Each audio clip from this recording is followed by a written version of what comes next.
قرآن مجید کا بہت ہی پیارا جملہ اور آیت کے قد افلح من زکاہا وقد خاب من دسہا، بتحقیق یقیناً کامیاب ہے وہ انسان جس نے اپنے نفس کا تزکیہ کیا، اور ناکام ہے وہ انسان جو غفلت کی زندگی گزارتا رہا۔ تو ہر علم کے حاصل کرنے سے پہلے اس کا تزکیہ ضروری ہے کہ خمینی صاحب کا یہ جملہ ہے کہ فرماتے ہیں کہ اگر انسان علم فقہ حاصل کر لے، ہو سکتا ہے کہ یہی علم فقہ اسے جہنم میں لے جائے۔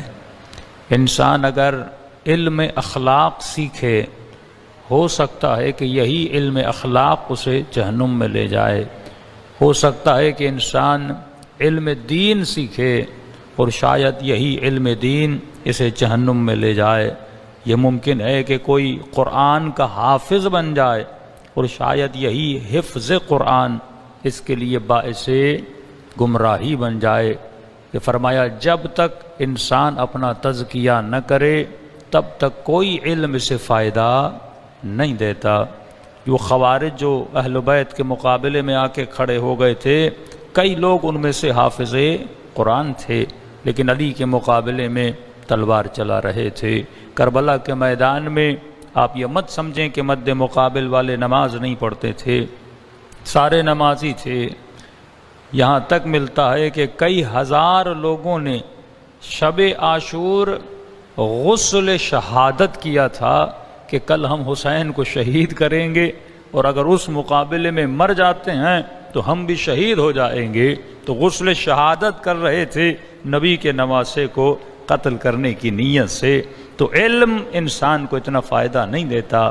ہو سکتا ہے کوئی خطیب بن جائے، کوئی ذاکر بن جائے، کوئی عزادار بن جائے، کوئی حاجی بن جائے اور خود کو حاجی کہلوائے، لیکن شاید یہی حاجی کا نام جو ہے اسے گمراہی کی طرف لے جائے، کیونکہ یہ جو کچھ کر رہا ہوگا شاید اپنی ذات کے خاطر کر رہا ہو، شاید اپنے نام کے خاطر کر رہا ہو۔ تو فرمایا سب سے بڑا مجتہد بھی کیوں نہ ہو، کہ امام زمانہ نے بھی جو شرط بتائی تھی صائناً لنفس تھا، یعنی جب تک اس کے وجود میں نفس کا تزکیہ نہیں ہے، جب تک خود کو پاک نہیں کرتا، تب تک دنیا کا بہترین علم بھی اسے فائدہ نہیں دیتا۔ یعنی بندے کا اگر تزکیہ نہ ہو، وہ صحبت رسول میں بھی رہے پھر بھی منافق رہتا ہے، اور بندے کا تزکیہ ہو، نبی سے دور بھی رہا تھا لیکن نبی جب آئے تو نبی کو اس کی خوشبو آ رہی تھی۔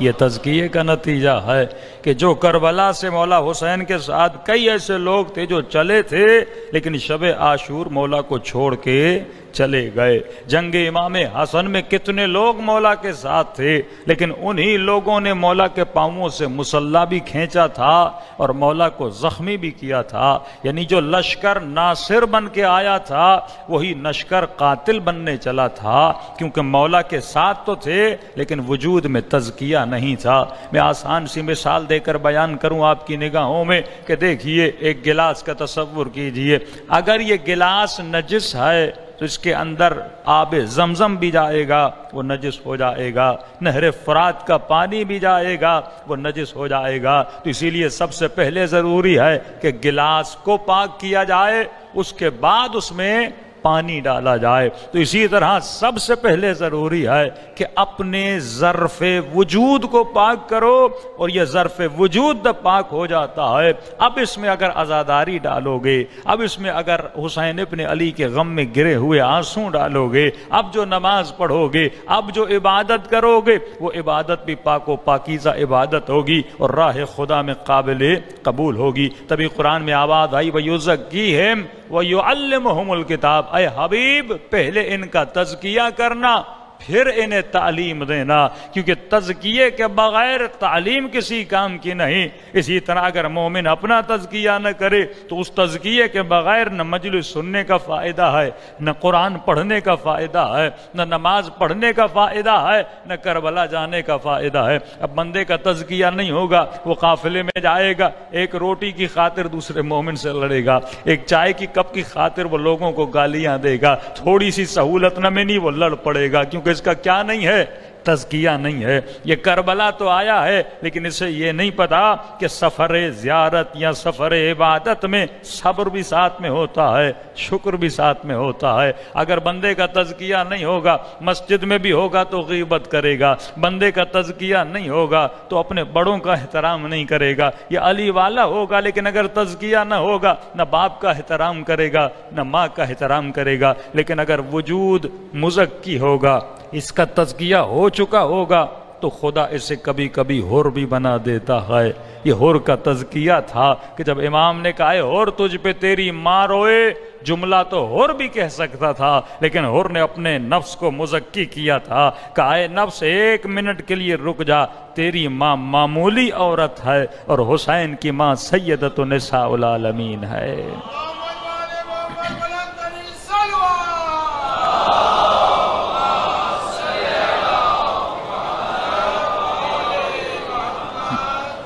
تو اصل تزکیہ ہے، بندے کا تزکیہ نہ ہو، بڑے سے بڑا عابد بھی بن جائے، بندہ گمراہ ہو جاتا ہے۔ اب آپ کہیں گے مولانا 10 منٹ سے تزکیہ کر رہے ہیں، یہ ہے کیا؟ تزکیہ ہوتا کیسے ہے؟ کیا یہ اپنے وجود کو دھونے سے ہوتا ہے؟ کون سا دنیا کا ایسا پانی ہے جس سے ہم خود کو دھوئیں تو تزکیہ ہو جائے؟ تو تزکیہ کون کر سکتا ہے؟ پہلے اس کی شرط ہو، پھر بتائیں کہ طریقہ تزکیہ کیا ہے۔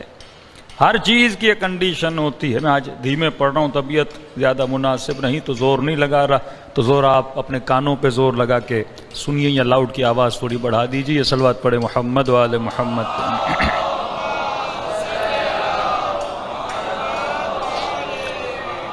تو تزکیے کی سب سے پہلی شرط یہ ہے کہ اپنے وجود میں ایک صفت کو پیدا کرو، اور اگر وہ صفت پیدا ہو گئی تو تو راہ تزکیے پہ چلنے کی صلاحیت رکھ سکتا ہے۔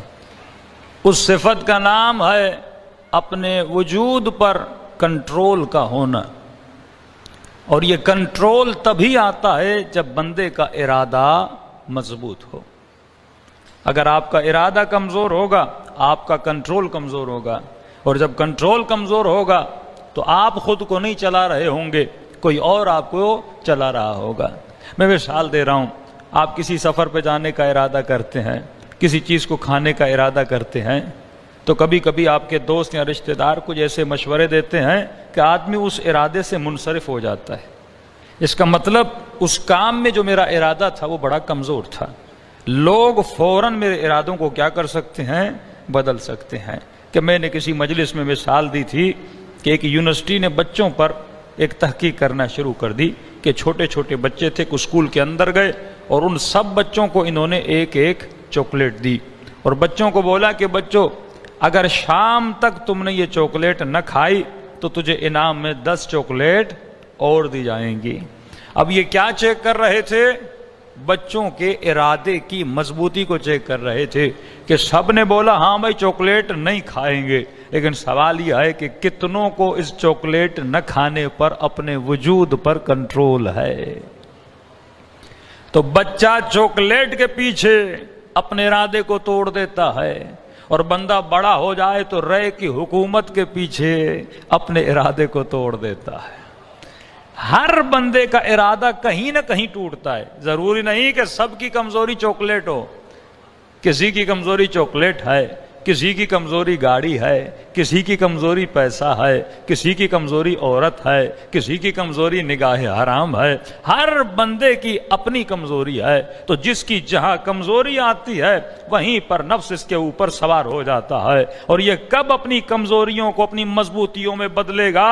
جب اس کا ارادہ مضبوط ہو جائے گا۔ تو کہا شام تک انہوں نے ویٹ کیا کہ دیکھیں کون سے بچے ہیں جو چاکلیٹ نہیں کھاتے، تو انہوں نے شام تک ویٹ کیا، اور جب شام کو آئے تو 27 بچے تھے، 27 بچوں کو چیک کیا، ہاں بھائی جو چاکلیٹ ہم نے صبح کو دی تھی لاؤ تاکہ اس کے بدلے میں 10 چاکلیٹ تمہیں اور دی جائے۔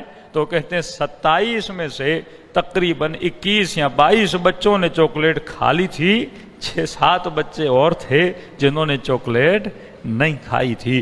پھر کہتے ہم نے 20 سال صبر کیا کہ دیکھیں جنہوں نے کھائی تھی وہ فیوچر میں کیا بنے، اور جنہوں نے نہیں کھائی تھی وہ فیوچر میں کیا بنے۔ اور جب ہم نے چیک کیا کہ جنہوں نے چاکلیٹ کھا لی، یعنی جن کا ارادہ کمزور تھا، ان میں سے کوئی ڈرائیور بنا، کوئی چپڑاسی بنا، کوئی پیزا بوائے بنا، یعنی سمپل سے کام کرنے والے بنے۔ اور جن بچوں نے نہیں کھائی تھی، جن کو کنٹرول تھا، کوئی ڈاکٹر بنا، کوئی انجینئر بنا، کوئی سائنسدان بنا، کوئی بزنس مین بنا۔ تو تبھی معصومین فرماتے ہیں 7 سال سے لے کر 14 سال تک یہ بچہ تیرا غلام ہے، 7 سے 14 تک اس کے ارادے کو مضبوط کر، اگر بچپنے میں مضبوط ہو گیا تو کسی میدان سے بھاگے گا نہیں۔ یہ قرآن جو صفات بتاتا ہے کہ لوگ میدانوں کو چھوڑ کے بھاگ جاتے تھے، یہ ارادے کی کمزوری ہے۔ اگر ارادہ بندے کا مضبوط ہو تو ٹوٹی ہوئی تلوار سے بھی دفاع کرتا ہوا نظر آتا ہے۔ اگر ارادہ بندے کا مضبوط ہو تو کربلا سجتی ہوئی نظر آتی ہے۔ یہ 72 وہ تھے جن کے ارادے مضبوط تھے۔ زہیر کیسا بھی تھا، اس کا مذہب کیا بھی تھا اس سے پہلے، لیکن حسین جانتے تھے کہ زہیر کا ارادہ مضبوط ہے، وہب کا ارادہ مضبوط ہے، حر کا ارادہ مضبوط ہے۔ اب اگر تو دین باطل پر بھی ہے پر تیرا ارادہ مضبوط ہے تو اہل بیت کوشش کرتے ہیں تجھے اپنے مکتب میں لا دیں۔